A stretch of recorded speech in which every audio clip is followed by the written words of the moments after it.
గుండె మూగమది కమ్మని తలపుల కావ్యమయే కవితలు రాసే మౌనమది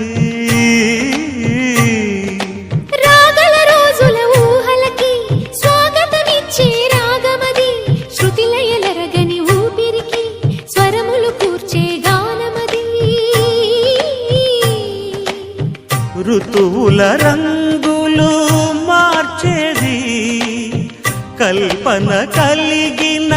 మది భావం బ్రతుకును పాటగా మలిచేది మనసున కదిలిన మృదునాదం కలవనిది